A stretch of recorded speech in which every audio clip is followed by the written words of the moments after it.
ഇപ്പോഴിതാ ആഗോള ഡിഫൻസ് മാർക്കറ്റിനെ നിശ്ചലമാക്കിക്കൊണ്ട് മറ്റൊരു ബ്രേക്കിംഗ് ന്യൂസ് കൂടി പുറത്തു വന്നിരിക്കുന്നു. പരസ്പരം പോരടിക്കുന്ന രണ്ട് വൻ ശക്തികൾ, ഒരു വശത്ത് വ്ലാഡിമിർ പുടിന്റെ റഷ്യ, മറുവശത്ത് അമേരിക്കയും യൂറോപ്യൻ രാജ്യങ്ങളും. അവർ തമ്മിൽ ഉക്രൈനിലും മിഡിൽ ഈസ്റ്റിലും പരോക്ഷ യുദ്ധത്തിലാണ്. എന്നാൽ കേട്ടാൽ അന്തം വിട്ടുപോകുന്ന സത്യം എന്തെന്നാൽ ഈ ശത്രുരാജ്യങ്ങളെല്ലാം തങ്ങളുടെ അത്യാധുനിക മാരകായുധങ്ങൾ ഒരേ സമയം നിർമ്മിക്കാൻ തിടുക്കം കൂട്ടുന്നത് ഒരേ ഒരു രാജ്യത്താണ്. അതാണ് നമ്മുടെ ഭാരതം. ലോകത്തിലെ ഏറ്റവും മികച്ച അജയ്യമായ ആകാശ പ്രതിരോധ സംവിധാനം ഏതെന്ന് ചോദിച്ചാൽ ഒരൊറ്റ ഉത്തരവല്ലേ ഉള്ളൂ, ഇസ്രായേലിന്റെ അയൺഡോമാണ്. ശത്രുക്കളുടെ മിസൈലുകളെയും റോക്കറ്റുകളെയും ഒക്കെ ആകാശത്ത് വെച്ച് തന്നെ വെണ്ണീറാക്കുന്ന ആ അയൺഡോമിലെ ഏറ്റവും മാരകമായ ആയുധം അതിൻ്റെ തമീർ ഇന്റർസെപ്റ്റർ മിസൈലുകളാണ്. ഈ മിസൈലുകൾ ഇനി നിർമ്മിക്കാൻ പോകുന്നത് ഇസ്രായേലിലൊന്നും അല്ല കേട്ടോ, മറിച്ച് നമ്മുടെ ഇന്ത്യയിലാണ്. അമേരിക്കയ്ക്ക് ശേഷം ഈ മിസൈൽ നിർമ്മിക്കാനുള്ള ലൈസൻസ് സ്വന്തമാക്കുന്ന ഏഷ്യയിലെ ആദ്യത്തെ ഏക വൻ ശക്തിയായി ഭാരതം മാറാൻ പോകുന്നു. പതിറ്റാണ്ടുകളായി ലോകത്തിലെ ഏറ്റവും വലിയ ആയുധ ഇറക്കുമതി രാജ്യം എന്ന ലേബൽ ചുമന്ന് നടന്ന ഇന്ത്യ ഇന്ന് എങ്ങനെയാണ് ലോകരാജ്യങ്ങളെ നിയന്ത്രിക്കുന്ന ആയുധപ്പുരയായി മാറിയത്? റഷ്യയും അമേരിക്കയും ഫ്രാൻസും ഇസ്രയേലും ജപ്പാനും ഒരുപോലെ ഇന്ത്യയുടെ കാൽക്കൽ വന്ന് വീഴാൻ കാരണം എന്താണ്? വിദേശ രാജ്യങ്ങളുടെ ഈ ഗതികേടിന് പിന്നിൽ ഭാരതം പ്രയോഗിച്ച ചാണക്യ തന്ത്രം എന്താണ്? വരും വർഷങ്ങളിൽ ആഗോള പ്രതിരോധ രംഗം ഭാരതം എങ്ങനെയാണ് വിലയ്ക്ക് വാങ്ങാൻ പോകുന്നത് എന്നതിനെക്കുറിച്ചുള്ള അങ്ങേയറ്റം ക്ലീൻ ആൻഡ് ബോൾഡ് ആയിട്ടുള്ള നമ്മുടെ ഒരു വിശദീകരണമാണ് ഞാനിപ്പോൾ നൽകാൻ പോകുന്നത്. നമുക്ക് ആദ്യം തന്നെ ഇസ്രയേലിൽ നിന്ന് തുടങ്ങിയ ഈ പുതിയ നീക്കത്തിന്റെ ആഴങ്ങളിലേക്കൊന്ന് ഇറങ്ങിച്ചെല്ലാം. മിഡിൽ ഈസ്റ്റിൽ കഴിഞ്ഞ കുറച്ച് കാലമായി നടക്കുന്ന കടുത്ത യുദ്ധങ്ങൾ നമ്മൾ കാണുന്നതാണ്. ഇറാനും ഹിസ്ബുള്ളയും ഹമാസും ഒക്കെ ഒരേ സമയം 100 കണക്കിന് ഡ്രോണുകളും ബാലിസ്റ്റിക് മിസൈലുകളൊക്കെയാണ് ഇസ്രയേലിന്റെ നെഞ്ചത്തേക്ക് തൊടുത്തു വിടുന്നത്. അപ്പോൾ ഈ ഒരു കൂട്ട ആക്രമണത്തെ അല്ലെങ്കിൽ സ്വാം അറ്റാക്കിനെ ചെറുക്കാൻ വേണ്ടി ഇസ്രയേലിന് തങ്ങളുടെ അയൺഡോമിനെ അല്ലാതെ മറ്റൊന്നിനെയും ആശ്രയിക്കാനില്ല. എന്നാൽ ഇവിടെയാണ് ഇസ്രയേൽ അവരുടെ ചരിത്രത്തിലെ ഏറ്റവും വലിയ പ്രതിസന്ധി നേരിട്ടത്. ശത്രുക്കൾ മിസൈലുകൾ അയക്കുന്ന അതേ വേഗതയിൽ ഇസ്രയേലിന് തമീർ ഇന്റർസെപ്റ്റർ മിസൈലുകൾ സ്വന്തം രാജ്യത്ത് നിർമ്മിക്കാൻ സാധിക്കുന്നില്ല. അതായത് ഉൽപാദന വേഗതയേക്കാൾ 100 മടങ്ങ് വേഗതയിലാണ് മിസൈലുകൾ യുദ്ധഭൂമിയിൽ ഉപയോഗിക്കേണ്ടി വരുന്നത്. രണ്ടും തമ്മിലുള്ള അനുപാതം എന്ന് പറയുന്നത് ആനയും ആടും പോലെ വ്യത്യാസമുണ്ട്. ആവശ്യത്തിന് മിസൈലുകൾ ഇല്ലാതെ വന്നാൽ ഇസ്രയേൽ എന്ന രാജ്യം ഭൂപടത്തിൽ നിന്ന് തന്നെ ഇല്ലാതാകും. അതിന് തക്കം പാർത്തിരിക്കുകയാണ് ശത്രുക്കളൊക്കെ. പോരാത്തതിന് ഭൂമിശാസ്ത്രപരമായി ഇസ്രയേൽ എപ്പോഴും ശത്രുക്കളുടെ മിസൈൽ പരിധിയിലുമാണ്. അവിടുത്തെ ഒരു ആയുധ ഫാക്ടറി പോലും സുരക്ഷിതമല്ല. അവിടെയാണ് അവർക്ക് തികച്ചും സുരക്ഷിതമായ, ആർക്കും തൊടാൻ പോലും സാധിക്കാത്ത, സാങ്കേതികമായി അങ്ങേയറ്റം വളർന്നൊരു രണ്ടാം നിർമ്മാണ കേന്ദ്രം ആവശ്യമായി വന്നത്. ആ ചിന്ത അവരെ എത്തിച്ചത് ഭാരതത്തിന്റെ മണ്ണിലാണ്. ഇസ്രയേലിലെ ഔദ്യോഗിക പ്രതിരോധ സ്ഥാപനമായ റഫേൽ അഡ്വാൻസ്ഡ് ഡിഫൻസ് സിസ്റ്റംസ് ഈ തമീർ മിസൈലുകൾ ഇന്ത്യയിൽ നിർമ്മിക്കുന്നതിന് വേണ്ടി ഇന്ത്യൻ ഗവൺമെന്റുമായും ഇന്ത്യയിലെ പ്രമുഖ സ്വകാര്യ പ്രതിരോധ കമ്പനികളുമായിട്ടും അവസാനവട്ട കരാറുകളിലാണ് ഇപ്പോൾ ഉള്ളത്. ചർച്ചകൾ അതിന്റെ അവസാന ഘട്ടത്തിലാണ്. ഇവിടെ നമ്മൾ മനസ്സിലാക്കേണ്ടത് എന്താണ്? വെറുതെ ഇന്ത്യയുടെ ആവശ്യത്തിന് വേണ്ടി മാത്രമല്ല ഇസ്രയേൽ ഇത് ഇവിടെ ഉണ്ടാക്കുന്നത്.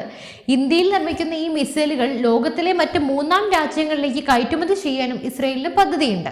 ഇന്ത്യയിൽ അതിവേഗം വളരുന്ന എയ്റോസ്പേസ് സൗകര്യങ്ങൾ ഇത്തരം സങ്കീർണമായിട്ടുള്ള മിസൈലുകൾ വളരെ കുറഞ്ഞ ചെലവിലും എന്നാൽ ലോകോത്തര നിലവാരത്തിലും നിർമ്മിക്കാൻ ഏറ്റവും അനുയോജ്യമാണ്. ഹൈദരാബാദ് ആസ്ഥാനമായി പ്രവർത്തിക്കുന്ന കല്യാണി റാഫേൽ അഡ്വാൻസ്ഡ് സിസ്റ്റംസ് എന്ന സംയുക്ത സംരംഭത്തിലൂടെ ഇസ്രയേലിന് ഇതിനകം തന്നെ ഇന്ത്യയിൽ മികച്ച ട്രാക്ക് റെക്കോർഡുണ്ട്. നമ്മുടെ സൈന്യത്തിന് ആവശ്യമായിട്ടുള്ള medium range surface to air missile കിറ്റുകൾ നേരത്തെ നിർമ്മിച്ച് നൽകിയത് ഇവരാണ്. ഈ കരാർ കൂടി യാഥാർത്ഥ്യമാകുന്നതോടെ പ്രതിരോധ സാങ്കേതിക വിദ്യയുടെ ആഴത്തിലുള്ള കൈമാറ്റം അഥവാ ടെക്നോളജി ട്രാൻസ്ഫർ നമ്മുടെ ഭാരതത്തിന് ലഭിക്കും. അതായത് ഇനി ഈ സാങ്കേതിക വിദ്യ ഭാരതത്തിന്റെ സ്വന്തം കൈപ്പിടിയിലാകും. ഒരു കാലത്ത് വിദേശ രാജ്യങ്ങളിൽ നിന്നും റൈഫിളുകൾ മുതൽ യുദ്ധവിമാനങ്ങൾ വരെ എല്ലാം വാങ്ങാൻ കോടിക്കണക്കിന് ഡോളർ വിദേശത്തേക്ക് ഒഴുക്കിയ ഇങ്ങനെ കുനിഞ്ഞു നിന്നിരുന്ന പാവം രാജ്യമായിരുന്നു നമ്മുടെ ഇന്ത്യ. വിദേശ കമ്പനികളും അവരുടെ രാജ്യങ്ങളിലെ തൊഴിലാളികളും നമ്മുടെ പണം കൊണ്ട് കൊടുത്തു വളർന്നവരാണ്. എന്നാൽ ഇന്ന് വിദേശ കമ്പനികൾ ഇന്ത്യയിലേക്ക് വന്ന ഫാക്ടറികൾ സ്ഥാപിക്കാൻ അനുമതിക്ക് വേണ്ടി ഇന്ത്യൻ ഓഫീസുകളുടെ മുന്നിൽ ക്യൂ നിൽക്കുന്ന അവസ്ഥ.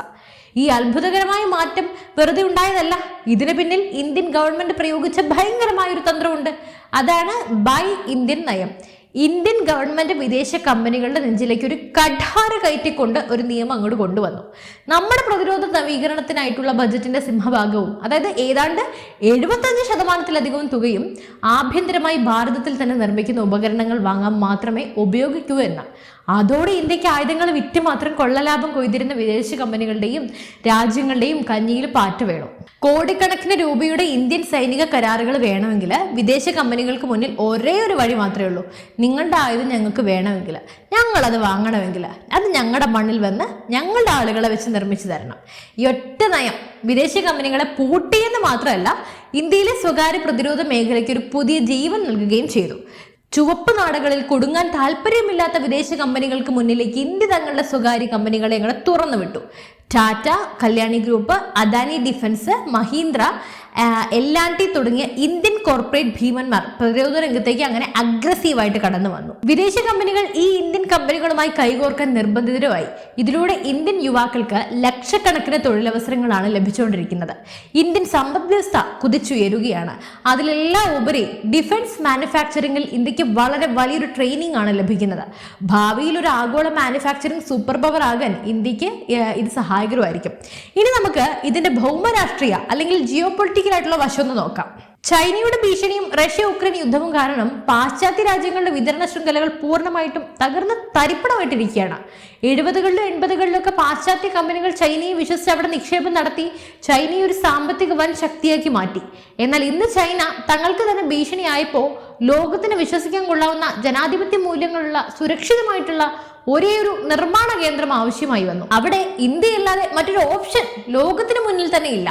അമേരിക്ക പറയാണ് ചൈനയെ വളർത്തിയതുപോലുള്ള അബദ്ധം ഇനി അവർ കാണിക്കില്ലെന്ന്. എന്നാൽ അമേരിക്ക ആഗ്രഹിച്ചാലും ഇല്ലെങ്കിലും ഇന്ത്യയുടെ സാധ്യതകൾ വളരെ അവരെ ഇങ്ങോട്ട് ആകർഷിച്ചുകൊണ്ടേയിരിക്കും. അമേരിക്കൻ കമ്പനിയായ ആപ്പിൾ തങ്ങളുടെ ചൈനയ്ക്ക് പുറത്തുള്ള ഏറ്റവും വലിയ നിർമ്മാണ പ്ലാന്റുകളൊക്കെ ഇന്ത്യയിൽ സ്ഥാപിച്ചുകൊണ്ടിരിക്കുന്ന സമയത്താണ്, അതായത് അതേ സമയത്താണ് അമേരിക്കയുടെ പ്രതിരോധ കമ്പനികളും ഇന്ത്യയിൽ തങ്ങളുടെ സാന്നിധ്യം ശക്തമാക്കാനായി വരുന്നത്. ഇവിടെയാണ് ഭാരതത്തിന്റെ നയതന്ത്രത്തിന്റെ മാസ് വിജയം നമ്മൾ കാണേണ്ടത്.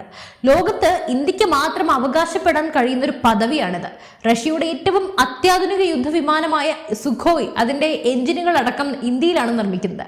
റഷ്യയുമായി ചേർന്ന് നമ്മൾ തോക്കും ടാങ്കും എല്ലാം നിർമ്മിക്കുന്നുണ്ട്. ഇതേ സമയത്ത് തന്നെ റഷ്യയുടെ കടുത്ത ശത്രുക്കളായ അമേരിക്കയും ഫ്രാൻസും യൂറോപ്യൻ രാജ്യങ്ങളും തങ്ങളുടെ പ്രതിരോധ സാമഗ്രികൾ ഇന്ത്യയിൽ നിർമ്മിക്കുന്നുണ്ട്. ഓർത്ത് നോക്കൂ, ശത്രുക്കളും എല്ലാവരും ഇവിടെ വന്നിട്ട് ഇന്ത്യയെ ആശ്രയിക്കുകയാണ്. അപ്പൊ ഈ അടുത്ത ജപ്പാനും ഇന്ത്യയുമായി ഇത്തരം നിർണായക കരാറുകളിലൊക്കെ ഒപ്പുവെച്ചു. ലോകത്ത് വേറെ ഏതെങ്കിലും ഒരു രാജ്യത്ത് പരസ്പര ശത്രുക്കൾ ഇങ്ങനെ ഒന്നിച്ചു വന്ന് നിക്ഷേപം നടത്തുമോ? ഒരിക്കലുമില്ല. ഭാരതത്തിന്റെ നിഷ്പക്ഷവും എന്നാൽ അങ്ങേയറ്റം ശക്തവുമായ നയതന്ത്രത്തിന്റെ വിജയമാണിത്. വിശ്വസിക്കാൻ കൊള്ളാവുന്ന ലോകത്തിലെ ഏക രാജ്യം അതാണ് നമ്മുടെ ഇന്ത്യ. വെറുതെ വികാരങ്ങൾ കൊണ്ടല്ല, കൃത്യമായി കണക്കുകൾ പരിശോധിച്ച ഇന്ത്യയുടെ ആയുധ വിപ്ലവം എത്രത്തോളം മാരകമാണെന്ന് ഞാൻ പറഞ്ഞതിലും ഇരട്ടി ശക്തമാണെന്ന് നിങ്ങൾക്ക് മനസ്സിലാവും. ഇതിനെ അവിശ്വസിക്കുന്നവർ ഈ ഡാറ്റകൾ കൃത്യമായിട്ട് കേൾപ്പിക്കണം. ആഭ്യന്തര ഉൽപാദനത്തിലെ റെക്കോർഡ് കഴിഞ്ഞ 5 വർഷത്തിനിടെ ഇന്ത്യയുടെ ആഭ്യന്തര പ്രതിരോധ ഉൽപാദനം എന്ന് പറയുന്നത് ഇരട്ടിയിലധികമായിട്ടാണ് വർദ്ധിച്ചത്. നിലവിൽ ഇത് പ്രതിവർഷം 1.78 ലക്ഷം കോടി രൂപയ്ക്ക് മുകളിലാണ്, ഏതാണ്ട് $21 ബില്യൺ. ഈ ചരിത്രത്തിലെ ഏറ്റവും വലിയ റെക്കോർഡ് നേട്ടമാണിത്.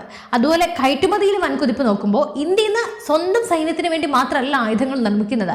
ലോകമെമ്പാടുമുള്ള 80ലധികം രാജ്യങ്ങളിലേക്കാണ് ഇന്ത്യ അത്യാധുനിക പ്രതിരോധ ഉപകരണങ്ങളും ഇലക്ട്രോണിക്സ് ഉൽപ്പന്നങ്ങളും വെടിക്കോപ്പും എല്ലാം കയറ്റുമതി ചെയ്യുന്നത്. ഇന്ത്യയുടെ പ്രതിരോധ കയറ്റുമതി ഇപ്പോൾ എക്കാലത്തെക്കാളും ഉയർന്ന നിരക്കായ 38,424 കോടി രൂപയിൽ എത്തി നിൽക്കുകയാണ്. ഇന്ത്യ നിർമ്മിക്കുന്ന ആയുധങ്ങൾക്ക് ഇന്ന് ലോക വിപണിയിൽ അത്രമാത്രം ക്രെഡിബിലിറ്റി ഉണ്ട്. ഇപ്പോൾ കാര്യങ്ങളൊക്കെ ഏകദേശം മനസ്സിലായെന്ന് ഞാൻ വിശ്വസിക്കുന്നു. എന്തായാലും ഈ വിഷയത്തിൽ നിങ്ങളുടെ അഭിപ്രായങ്ങൾ ഒരു മടിയും കൂടാതെ താഴെ കമന്റ് ചെയ്യൂ. മറ്റു വിഷയമായി വീണ്ടും എത്തും വരെ നന്ദി.